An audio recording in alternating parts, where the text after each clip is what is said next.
cerita mengenai kehidupan pada masa Orde Baru. Kita bicara soal Orde Baru, pasti yang paling teringat adalah nama Soeharto. Ya, Orde Baru dipimpin oleh Soeharto selama 32 tahun. Waktu yang tidak sebentar, bukan?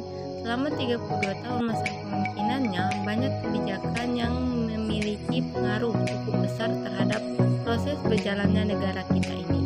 Mulai dari kebijakan ekonomi maupun kebijakan politik. Kebijakan politik yang dikeluarkan terbagi menjadi dua, yaitu ada kebijakan politik dalam negeri dan luar negeri. Masing-masing kebijakan ini dikeluarkan berdasarkan kebutuhan negara. Idealnya, kebijakan yang dikeluarkan adalah yang menguntungkan dan mengedepankan kepentingan rakyat. Jika mendengar masa Orde Baru, banyak sekali masyarakat yang berpendapat tentang masa tersebut. Dalam melaksanakan pembangunan, pemerintahan Orde Baru mendapat kepercayaan baik dari dalam maupun dari luar negeri. Rakyat Indonesia yang dalam 16 tahun sangat menderita, sedikit demi sedikit dapat dituntaskan. Namun, sangat disayangkan, kemajuan Indonesia hanya semu belaka. Hasil pembangunan telah kesejahteraan antara yang kaya dan yang miskin. Hal ini terjadi karena adanya praktik-praktik korupsi, kolusi, dan nepotisme yang berkembang dalam kehidupan bangsa Indonesia. Akibatnya terjadi berbagai krisis di beberapa bidang. Krisis politik karena terlalu lamanya Presiden Soeharto berkuasa, kurang lebih yang kita ketahui yaitu 32 tahun. Selanjutnya krisis ekonomi karena terlalu banyaknya utang Indonesia kepada luar negeri dan banyaknya terjadi korupsi. Selanjutnya krisis sosial, pertikaian sosial yang terjadi sepanjang tahun 1996 telah memicu munculnya kerusuhan antara agama dan etnis. Misalnya di situ Bondo, Jawa Timur, Tasikmalaya, Jawa Barat, Sanggau Ledo, Kalimantan Barat yang meluas ke Singkawang dan Pontianak. Dan juga menurut saya pada hakikatnya Orde Baru merupakan tatanan seluruh kehidupan rakyat, bangsa dan negara yang diletakkan pada kemudian pelaksanaan Pancasila dan Undang-Undang 1945 atau sebagai koreksi terhadap penyelewengan yang terjadi di masa lalu. Di zaman Orde Baru, situasi politiknya lebih stabil kalau dibanding pemerintahan sebelumnya, yaitu Orde Lama atau era pemerintahan Soekarno. Emangnya kenapa kalau situasi politik lebih stabil? Itu artinya pemerintahan bisa fokus mengurusi pertumbuhan ekonomi daripada sibuk dengan pergantian kabinet ataupun kebijakan. Nah, dengan begini pertumbuhan ekonomi terjadi di era Orde Baru dengan masa jabatan yang panjang, yaitu selama 32 tahun. Presiden Soeharto bisa membuat kebijakan yang berkelanjutan dengan target pertumbuhan ekonomi jangka panjang atau bisa disebut sebagai rencana pembangunan 5 tahun. Selanjutnya, Orde Baru juga memiliki hubungan politik luar negeri yang lebih baik. Kalau di era sebelumnya, yaitu Orde Lama, Indonesia keluar dari Perserikatan Bangsa-Bangsa (PBB) di tahun 1965. Namun, pemerintahan Orde Baru juga memiliki dampak yang tidak baik bagi masyarakat. Contohnya dampak dalam bidang politik, terbentuk pemerintahan Orde Baru yang bersifat otoriter, dominatif, dan sentralis. Sistem perwakilan bersifat semu bahkan hanya dijadikan topeng untuk melanggengkan sebuah kekuasaan secara sepihak. Dalam setiap pemilihan presiden melalui MPR, Soeharto selalu terpilih. Kebijakan politik teramat birokratis, tidak berdemokratis, dan cenderung KKN. Juga kebebasan pers termasuk hak berbicara, mengeluarkan pendapat, opini, dan kreasi dibelenggu, diatur, dan amat dibatasi oleh pemerintah.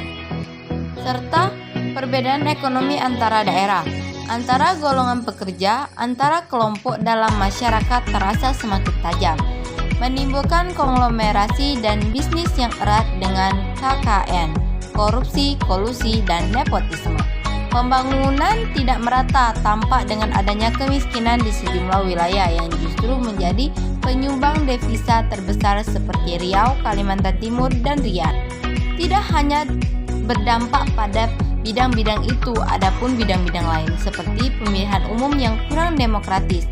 Presiden memiliki sumber daya keuangan yang sangat besar. Pengisian jabatan ketua umum partai politik harus mendapat persetujuan dari presiden. Salah satu ciri dari negara yang menganut paham demokrasi adalah adanya pengakuan dan perlindungan hak asasi manusia. Dalam pemerintahan Orde Baru ini, dirasakan penghormatan dan perlindungan HAM masih kurang diperhatikan. Setelah masa Orde Baru berakhir, pada tanggal 21 Mei 1998 ketika Bapak Presiden Soeharto mengundurkan diri, Indonesia memasuki awal baru, yaitu disebut sebagai masa reformasi.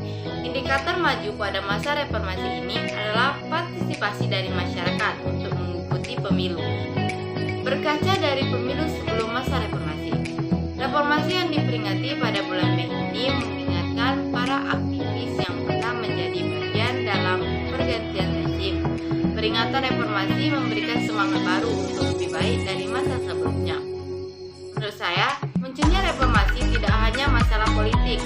Reformasi muncul juga karena pada tahun 1996 sampai dengan 1998 terjadi krisis moneter yang menimpa seluruh dunia. Hal tersebut juga berdampak terhadap Indonesia.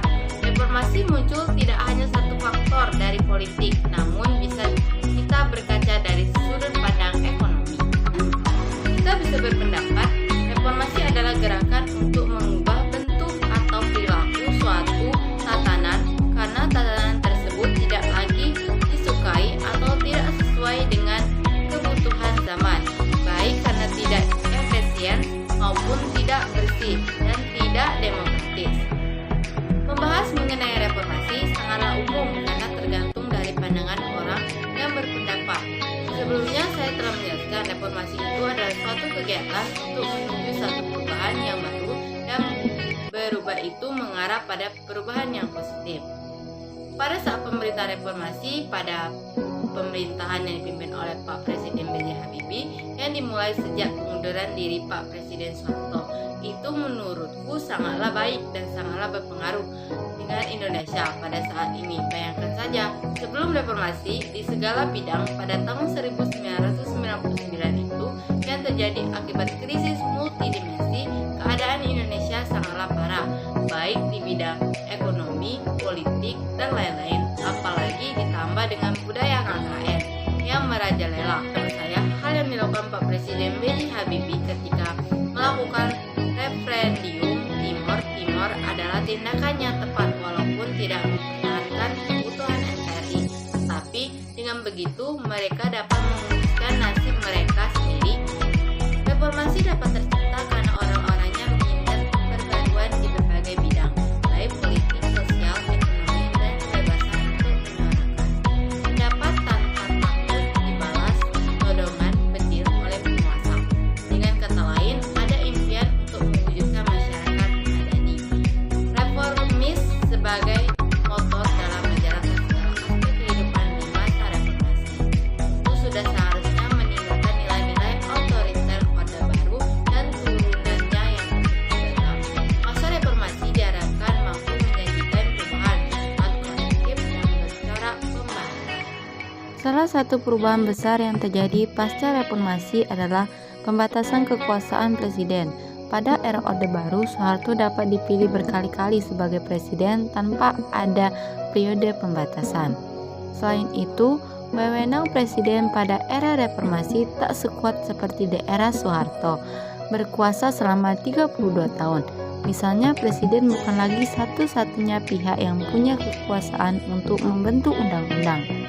Sesuai pasal 5 Undang-Undang 1945, pada pasca amandemen, presiden tak lagi memiliki kekuasaan tunggal dalam pembentukan undang-undang, tetapi hanya berhak mengajukan rancangan undang-undang kepada DPR. Sistem demokrasi pun mulai diterapkan dengan baik di era reformasi.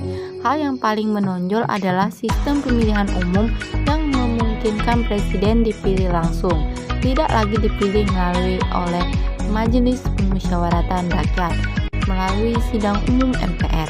Kemudian terdapat sejumlah perubahan lembaga negara. Dihilangkannya Dewan Pertimbangan Agung sebagai penasihat presiden menjadi salah satu contohnya. Sebaliknya di era reformasi muncul sejumlah lembaga negara baru seperti Mahkamah Konstitusi, Komisi Pemberantasan Korupsi, dan Komisi Yudisial.